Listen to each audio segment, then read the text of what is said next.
जय हिंद दोस्तों, स्वागत है आप सभी का आपके अपने परिवार आदित्य रंजन सर कंसेप्ट्स में। तो मेरे भाई आरपीएफ कांस्टेबल 2024-25 में सिर्फ 30 दिन आप लोगों के बचे हुए हैं और इस अंतिम के 30 दिनों में आपकी क्या रणनीति होनी चाहिए जिससे आप अपना सिलेक्शन मेरे भाई ले पाए। काफी वक्त लगा मुझे पीपीटी तैयार करने में और जिसके अंदर में हमने हर एक बात को सोचा कि यहाँ पर कौन सा ऐसा एरा है जिसके ऊपर में आप फोकस ज्यादा कर सकते हैं, कौन सी ऐसी गलती है जिसको आप सुधार सकते हैं, ठीक है, कौन से ऐसे पॉइंटर्स को आप ध्यान में रख सकते हैं जिससे आपका सिलेक्शन सुनिश्चित हो पाए और उसके ऊपर में मोहर लग पाए। ठीक है, तो मेरे भाई वीडियो को शुरू से लेकर के अंत तक देखिएगा ताकि आपको इसका पूर्ण फायदा मिले और आप यहाँ पर किसी चीज से वंचित ना रहे। तो सबसे पहले बात करते हैं मेरे भाई इसके पेपर के बारे में, थोड़ा हम लोग समझ लेते हैं। इसका जो पेपर होने वाला है वो 2 मार्च से 20 मार्च के बीच में आपका होगा और इसमें जो वैकेंसी है वो 4208 है।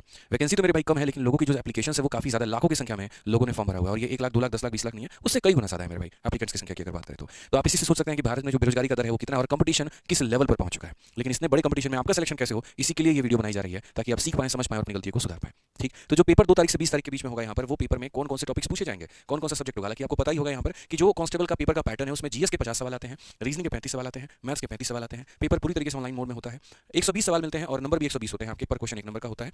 90 मिनट यानी 1.5 घंटे के अंदर में आपको पूरा का पूरा सॉल्व करना होता है। ठीक है, नेगेटिव मार्किंग यहाँ पर 1/4 नहीं है, 1/3 है यहाँ पे कि अगर आपने सही किया तो 1 नंबर होगा और गलत किया तो 1 तिहाई कटेगा यहाँ पे।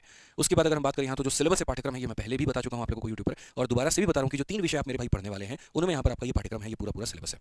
ठीक है, इनमें अगर कहीं पर कोई चीज़ आपका टॉपिक पूरा नहीं है तो उसको तत्काल प्रभाव में पूरा कर लीजिए, क्योंकि अगर लेफ्ट सिलेबस के साथ में आप पेपर में जाएंगे तो चारे खानों चित होकर के आएंगे, आप ये बात मान लीजिएगा। तो मैथ्स के ये सारे टॉपिक हो गए, रीजनिंग के सारे टॉपिक हो गए, जनरल अवेयरनेस के सारे टॉपिक हो गए और ये जो पीपीटी हम बना रहे हैं इसका पीडीएफ हम मैथ्स पे आदित्य रंजन टेलीग्राम पर अपलोड कर देंगे ताकि आप उससे पूर्ण रूप से फायदा उठा पाएं और जिनके स्क्रीनशॉट्स आपको लेने हो आप उनके ले पाएं। नेक्स्ट अगर हम बात करें तो जो चयन की प्रक्रिया है आपकी यहाँ पर वो क्या है, ये आप भली भांति जानते ही होंगे कि पहले आपका सीबीटी का पेपर होगा, सीबीटी के पेपर के बाद में फिर पीटी पीएमटी होगा आपका और लास्ट में आपका मेडिकल होगा और उसके बाद में आपका फाइनल कट ऑफ आकर के आपका सिलेक्शन हो जाएगा। तो ये तो वो जानकारी अब तक मैंने दी है जो आपको पता है लगभग, लेकिन अब आपको जो नहीं पता है हम आपको वो बताने वाले हैं। थोड़ा सा हो सकता है आपको ये धुंधला दिख रहा हो, कोई बात नहीं, मैं बोलूंगा तो आपको सारी बातें समझ में आएंगी। मैंने सोचा यहाँ पर कि सबसे पहले जो मोटिवेशन होता है, जैसे अगर मैं आपको ये कहूँ कि 10 घंटे पढ़ाई करो, 12 घंटे पढ़ाई करो, तो एक आपके पास में उसका वजह भी तो होना चाहिए कि भैया हम क्यों पढ़ें।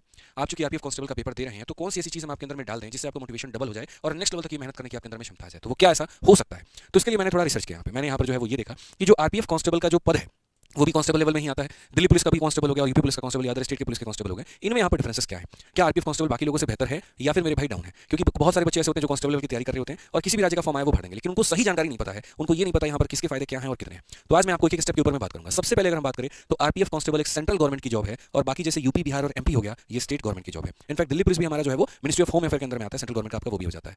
नेक्स्ट अगर हम बात करें सैलरी को लेकर के तो इनकी जो सैलरी होती है आरपीएफ कांस्टेबल वालों की, इनकी सैलरी ज्यादा होती है बाकी राज्य सरकारों की तुलना की अगर हम बात करें तो। क्यों ऐसा होता है, क्योंकि इसमें पे कमीशन जो होता है वो जुड़ जाता है। अभी आप देखो कि 7 पे कमीशन है फिर उसके बाद में 2026 में आपका कमीशन बढ़ जाएगा। उसमें क्या होगा, जितने भी केंद्रीय कर्मचारी हैं सबकी तनख्वाह बढ़ जाती है, लेकिन ये पे कमीशन राज्य सरकार में नहीं हो पाता है, उनकी इसलिए उतनी सैलरी नहीं हो पाती है। कांस्टेबल पद में अगर कोई राज्य सरकार में और केंद्र सरकार में है तो केंद्र सरकार वाले की हमेशा सैलरी ज्यादा होगी राज्य सरकार वाले के मुकाबले। ये आप हमेशा मेरे भाई बात को ध्यान में रखना। जॉब के नेचर की अगर हम बात करें तो यहाँ पर पूरा का पूरा जो कंट्रोल है वो सेंट्रल गवर्नमेंट के पास में है और यहाँ जो कंट्रोल है वो मेरे भाई यहाँ राज्य सरकार के पास में। तो राज्य सरकार अपने यहाँ पर मेरे भाई पूरा पुलिस प्रशासन को खींच कर रखती है। जैसे अगर आप एक बार देखिए, अगर यूपी में भी आप देख पाएं तो यूपी में जो है 10-10 घंटे की जगह 12-12, 15-15 घंटे की ड्यूटी कांस्टेबल लोगों की लग जा रही है, कभी कुंभ में तो कभी कहीं और पे तो कभी कहीं और पे। लेकिन वहीं जब आप रेलवे की बात करते हैं मेरे भाई यहाँ पर, तो रेलवे के जो आवर्स होते हैं, ड्यूटी आवर्स, वो बड़े फिक्स होते हैं। 9 घंटे की ड्यूटी है तो 9 घंटे की ही ड्यूटी है, उसके बाद में शिफ्ट बदल जाएगी और कोई दूसरा व्यक्ति आ पाएगा। साथ में वहां पर आपको पब्लिक डीलिंग नहीं करनी है, लोगों के बीच में जाकर उनको नहीं समझाना है, लाठी चार्ज वाला कोई सिस्टम मेरे भाई नहीं है। कहीं पर अपना ऐसा नहीं है कि यहाँ जान का कोई खतरा है यहाँ पे, ठीक है, कोई नेता मिनिस्टर या किसी की मेरे भाई दमंगई नहीं सहनी, ना सुनी है, ना कोई बदतमीजी है वहाँ पे। सिंपल एक अपना सोफिस्टिकेटेड काम है। अगर आप अपनी ड्यूटी पर थोड़ा बहुत अपना पढ़ाई या बाकी चीजें भी आप देखना चाहते हैं तो आप अपने केबिन में कर सकते हैं, लेकिन वहीं पर बाकी जगहों पर ऐसा आपको देखने को नहीं मिलता है। बाकी जगह जितना एडवेंचर है काम मेरे भाई उतना ही है, प्रेशर भी उतना ही है। तो ये थोड़ा सा एक जॉब नेचर जो है मुझे यहाँ लगा ये बड़ा बढ़िया है। इसमें आपको पैसेंजर्स की प्रोटेक्शन का ध्यान रखना है, रेलवे की सिक्योरिटी को लेकर के पूरे टाइम पर चौकन्ना रहना है, कहाँ पर कोई लूपहोल तो नहीं हो गया, कहीं कोई प्रॉब्लम तो नहीं आ गई। तो पब्लिक डीलिंग जहाँ पर काम होती है माइंड थोड़ा वहाँ ज्यादा रिलैक्स होता है और जॉब नेचर वो अच्छा माना जाता है।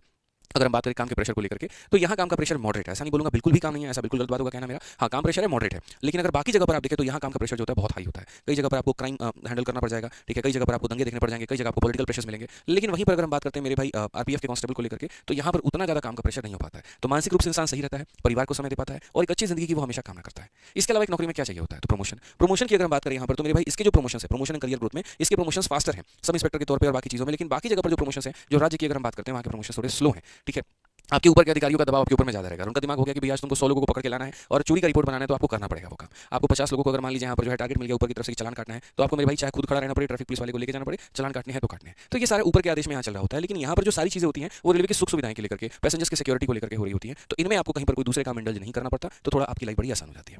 नेक्स्ट बात करें ट्रांसफर स्कोप को लेकर के तो यहाँ पर थोड़ा फायदा आपको राज्य सरकार में मिल जाता है, स्पेशली उनके लिए जो एक राज्य के बन के रहना चाहते हैं। अगर कोई बंदा यूपी का और वो चाहता है कि हम यूपी से कभी जीवन में बाहर ना जाए तो उसको यूपी पुलिस चूज करना चाहिए, ना कि उसको आरपीएफ कांस्टेबल मेरे भाई। लेकिन अगर कोई व्यक्ति ऐसा है जो अपने जीवन जीवन में एडवेंचर चाहता है, जो अलग अलग राज्य घूमना चाहता है, वहाँ के कल्चर को देखना चाहता है, काम करने के तरीकों को सीखना चाहता है, तो उसको आरपीएफ कांस्टेबल चूज करना चाहिए। क्योंकि यहाँ पर आपकी जो पोस्टिंग्स होते हैं वो अलग अलग रेलवे जोन में होते हैं। कभी आप सिकंदराबाद जोन में है, तो कभी आप दिल्ली के जोन में है, तो कभी किसी और जोन में है यहाँ पे, ठीक है। तो आपके ट्रांसफर यहाँ पर होते रहेंगे और कहीं फिक्स स्थायी जगह आपको नहीं मिलेगी, ठीक है। आप इसको फायदा भी मान सकते हैं, चुनौती भी मान सकते हैं, ये दोनों आपके ऊपर में है। पॉलिटिकल प्रेशर जैसे मैंने कहा यहाँ बिल्कुल भी नहीं होता है, लेकिन यहाँ पर पॉलिटिकल प्रेशर राज्य सरकारों में बहुत ज्यादा होता है। नेक्स्ट अगर हम बात करें ट्रैवल बेनिफिट को लेकर के, तो एक चीज और है जो बाकी राज्य सरकार के कांस्टेबल लोगों से बेहतर आरपीएफ का कांस्टेबल बनाता है, और वो ये है फ्री रेलवे पास, न सिर्फ आपके लिए बल्कि आपके पूरे परिवार के लिए। अगर बात करें तो आप यूपी में अगर कांस्टेबल के पद पर हैं तो आप पूरे भारत में कहीं पर भी जाएंगे तो आपको रेलवे के टिकट के पैसे लगते हैं। लेकिन अगर आप आरपीएफ कांस्टेबल में हैं तो आप पूरे भारत में रेलवे से कहीं पर भी यात्रा करें, आजीवन यात्रा करें, आप या आपका परिवार, आपको ₹1 देने की जो है वो जरूरत नहीं है। ये सारी सुख सुविधाएं सेंट्रल गवर्नमेंट के द्वारा आपको मिलती हैं, फ्री रेलवे पास आपको मिलते हैं जहां से आप कहीं भी जा सकते हैं। तो जो ट्रैवल का खर्चा होता है वो यहाँ आमतौर पर बच जाता है, और महीने के अगर 5-6 हज़ार भी आपके बच रहे हैं तो वो कहीं ना कहीं आपका फायदा ही है, नुकसान इसमें कहीं पर कुछ भी नहीं है। नेक्स्ट बात करें तो वर्क लाइफ बैलेंस बहुत ही बढ़िया है, इंसान एक अच्छी जिंदगी जी सकता है, परिवार को समय दे सकता है, सही टाइम पर पैसे आ गए, सही टाइम पर प्रमोशन हो गया, ज्यादा प्रेशर नहीं है। अगर आप आगे किसी और परीक्षा की तैयारी करना चाहते हैं तो वो कर सकते हैं, स्पेशली रेलवे में, लेकिन बाकी जगह पर ऐसा नहीं है। तो मैं इन्हीं कारणों के कारण मैं आपको कह रहा था कि कोई ऐसी चीज मैं आपको बताऊंगा जिसके ऊपर मेरी काफी मेहनत लगी कि वो सच में आपको मोटिवेट करेगी कि यार हमको इसी को करना है। अगर आपके पास में कल के दिन ये दो नौकरियां भी होती हैं तो मेरा सजेशन होगा कि आप इसको चूज करें अगर आप जीवन में सुकून चाहते हैं। लेकिन अगर आपको एडवेंचर का शौक है, बहुत लोगों के साथ संपर्क बढ़ाने का शौक है, ठीक है, और अपने आप को आप अगर बेचैन रख सकते हैं तो फिर आप राज्य सरकार की नौकरी को चूज करें, वो आपके अपने हाथ में है, ठीक है। तो बेसिकली यहाँ पर ये हमारा कंपैरिजन था, ठीक है। बाकी कंपैरिजन कैसा लगा आप यहाँ पर वीडियो में जरूर बताएं और चैनल को सब्सक्राइब करें। अब इसके बाद हम बात आते हैं मेरे भाई यहाँ पर कि जो अब आपके अंतिम 30 दिन बचे हैं, इनके अंदर में आपकी रणनीति क्या होनी चाहिए, कैसे आपको पढ़ना है। तो सबसे पहले मैंने इसको 4 हफ्तों में बांट दिया है, वीक 1, वीक 2, वीक 3, वीक 4। पहले हफ्ते के अंदर में हम डेली का हम आपको टारगेट नहीं दे सकते, क्योंकि डेली का टारगेट अगर एक दिन पूरा नहीं हुआ तो आप अपने आप में डिमोटिवेट हो जाएंगे। तो हमने 4 हफ्तों में बांट दिया। पहला हफ्ता ऐसा होगा जहाँ पर बेसिक रिवीजन करना और कमजोर टॉपिक के ऊपर में ध्यान देना है। आपके मैथ में, रीजनिंग में, जीएस में काफी ऐसे वीक टॉपिक्स होंगे जो आपको पता चल चुका होगा आपके मौके स्कोर से, मौके गलतियों से। तो पहले वीक में कंप्लीट फोकस आपको कहाँ के ऊपर में रखना है कि सर जो हमारे वीक टॉपिक्स हम उसे पहले कंप्लीट कर लें, ताकि पेपर में वो टॉपिक आपको परेशान ना करे, और मोटा मोटा छोटे छोटे रिवीजन जो है वो आपको पूरा सिलेबस का कर लेना है। दूसरे हफ्ते में कठिन प्रश्नों की प्रैक्टिस और टाइम मैनेजमेंट के ऊपर में ध्यान देना है। ये बेसिकली हम बात करें तो मॉक टेस्ट को लेकर के हो जाएगा, ठीक है। लेकिन ये मेन मॉक टेस्ट नहीं होगा, ये मेरे भाई थोड़ा सा बढ़िया लेवल का क्वेश्चन होगा। जैसे मैं आपको क्या कहना चाहता हूँ, पेपर अगर आसान लेवल का आया तो आपके पूरा भारत बनाएगा उसको, लेकिन अगर पेपर अच्छे लेवल का आया तो वही बच्चा बना पाएगा जिसका लेवल थोड़ा अच्छा होगा, ठीक है। और जिसका लेवल अच्छा होगा तो सिलेक्शन भी वही लेकर के जाएगा। तो सिर्फ आपको रट्टू तोता नहीं बनना है, उन्हें किसी भी चीज़ों को पढ़ करके नहीं जाना है, अपने लेवल को थोड़ा एक ऊपर में रखना है। तो सेकंड वीक में आप यहाँ पर क्या करेंगे कि अच्छे अच्छे सवालों की अभ्यास करेंगे जिनको स्पेशली आपने किताबों के अंदर में टिक कर रखा होगा। कोई 1 स्टार लगा लेता है, कोई 2 स्टार लगा लेता है, जैसे जीएस में हो गया, बाकी चीज़ हो गई कि वो टॉप क्वेश्चन है, वो मेरे जो सिलेक्टेड क्वेश्चन है मैं उनकी अभ्यास करूंगा और बार बार करूंगा, ये आपके दिमाग में रहना चाहिए। तीसरे हफ्ते में कंप्लीट फोकस आपको अपने आप का गियर ही बदल लेना है पूरा का पूरा, और आपको मॉक टेस्ट के ऊपर में शिफ्ट हो जाना है। और जितना हो सकता है दिन में आप उतना ज्यादा मॉक टेस्ट वहां पर आपको लगाना है, जितना हो सकता है 2, 3, 4 आप दिन में जितना दे सकते हैं उतना मेरे भाई आपके लिए पॉसिबल रहेगा। और साथ में जो मॉक में गलतियां हो रही हैं उनकी एनालिसिस करके उन गलतियों को सुधारना है ताकि आपका स्कोर बेहतर हो पाए। लास्ट के अंतिम के हफ्ते में सिंपल सी बात है, जो कर पाओगे वो होगा रिवीजन, लेकिन रिवीजन के साथ साथ अपने मानसिक संतुलन को भी बना करके रखना है। ऐसा नहीं करना है कि हद से ज्यादा, औकात से ज्यादा प्रेशर ले लिए और वहां दिमाग का नस पड़ जा रहा है, ऐसा बिल्कुल भी नहीं। प्रेशर में चीजें खराब होती है ना कि बनती है, आप इस बात को मान के चलो। तो लास्ट के 1 वीक में वापस से चीजें अपनी समेटनी है, वापस से पूरा पूरा रिवीजन मोड पे लेकर के आ जाना है वहां पे, और थोड़ा प्रेशर जो है वो कम लेना है। ऐसा नहीं है कि इसमें मॉक नहीं देना, मॉक तो आपको वीक 3 से ही देना शुरू कर देना है। बस इस वीक में बहुत ज्यादा मॉक रखिएगा, लास्ट वीक में फिर थोड़ा मॉक की संख्या को कम करके और थोड़ा रिवीजन को भी ऐड कर लीजिएगा, ठीक है। क्योंकि यहाँ पर अगर आप मॉक बहुत ज्यादा बढ़ा रहे हैं तो आप थोड़ा सिलेबस से पीछे छूट जा रहे हैं। एक बार वापस से जो चीजें आपने यहाँ पर उसको रिवाइज करना पड़ेगा, तो वीक 4 में वो सहायता करेगा आपका, ठीक है। नेक्स्ट इसी में अगर हम बात करें सब्जेक्ट वाइज रणनीति की, तो गणित में आपकी रणनीति क्या होनी चाहिए। तो जो गणित के महत्वपूर्ण टॉपिक हो गए जैसे परसेंटेज, अनुपात, समय चाल और ये सारे टॉपिक हो गए यहाँ पर, एक बार इनके जो हाईलाइटेड क्वेश्चन है, जो अच्छे अच्छे सवाल हैं, एक बार उनको दोबारा से लगा लीजिएगा। चाहे आप अगर किताब से पढ़ रहे हैं तो आप वहां से लगा लीजिएगा, या अगर आपने कहीं मॉक टेस्ट से मेरे भाई प्रैक्टिस किया तो वहां से लगा लीजिएगा, या किसी भी टीचर का कोई नोट्स होगा आपका तो आप वहां से पढ़ लीजिएगा। लेकिन जो महत्वपूर्ण टॉपिक है उनके ऊपर में फोकस करके जाइएगा, स्पेशली उन टॉपिक्स पे जिनका वेटेज परीक्षा में ज्यादा है, ठीक है। मैथ्स को लेकर के बच्चे पूछ रहे कि सर कितने घंटे अभी से देना शुरू करते हैं, तो डेली 3 से 4 घंटे जितना आपका समर्थन है, लेकिन 3 घंटे से नीचे आप अलाउ नहीं कर सकते हैं। इतना घंटा रोज के रोज आपको पढ़ना होगा। इतने घंटे के अंदर में आपको क्वेश्चंस बनाने भी हैं, सेक्शनल मॉक टेस्ट भी देना है, प्रैक्टिस भी करना है, रिवीजन भी करना है। तो सारी चीजों का मिलाकर के 3 से 4 घंटे का आपको जो समय है वो दिया गया है। और सबसे महत्वपूर्ण बात, अगर आप आरपीएफ कांस्टेबल का पेपर देने जा रहे हैं तो दिसंबर में रेलवे के जितने पेपर हुए हैं, जैसे कि आरपीएफ एसआई, जेई का पेपर हो गया आपका, उसके बाद में एएलपी टेक्नीशियंस हो गए, सारे के सारे इनके क्वेश्चंस को तरीके से बना करके जाइएगा। इनकी पीडीएफ जो हमने फ्री में दे दी है, आदित्य रंजन सर नोट्स एक टेलीग्राम चैनल है जिसके बारे में लोगों को बहुत ज्यादा पता नहीं है, तो वहां पर हमने सारा का सारा दे दिया है। मैं आपको दिखा भी देता हूं, रेलवे के जो पीडीएफ है, जितने पेपर हुए हैं वो तरीके से हमने वहां पर अपलोड कर दिए और फ्री है, तो आप उनको डाउनलोड करके वहां से आप उसके अभ्यास, वहां से आप उसकी प्रैक्टिस कर सकते हैं, ठीक है। मैं आपको दिखा दूं यहाँ पर आदित्य रंजन सर नोट्स करके है मेरे भाई, ठीक है। ये हो गया हमारा, यहाँ पे आप देख सकते हो RRB RPF SI 2024 hard to easy करके, RRB RPF SI generation hard to easy करके इंग्लिश और हिंदी में। ऐसे ही मेरे भाई मैथ्स का हार्ड टू इजी करके यहाँ पर जो है सारे सब्जेक्ट के सारे के हमने रेलवे के यहाँ पर आपको दे रखे हैं, आप देख सकते हैं। यहाँ पे आरआरबी जेई का आपको कंपाइलेशन है, इंग्लिश में भी हिंदी में भी, तो आपको कहीं पर भटकने की कोई आवश्यकता नहीं है, आप यहाँ से चले जाएंगे। टेलीग्राम का नाम क्या है, आदित्य रंजन सर नोट्स करके, ठीक है। इसके ऊपर में कोई ऐड नहीं है, कहीं पर कुछ भी नहीं है, और सारी बातें जो है यहाँ पर दी गई हैं। तो आप मेरे भाई यहाँ से ज्वाइन कर लीजिएगा और जितने महत्वपूर्ण हमने पीडीएफ कहे आपके मैथ्स के, वो सारे के सारे आप इसमें लगा लीजिएगा। तो ये वाला लास्ट वाला पॉइंट बहुत तरीके से ध्यान रखिएगा।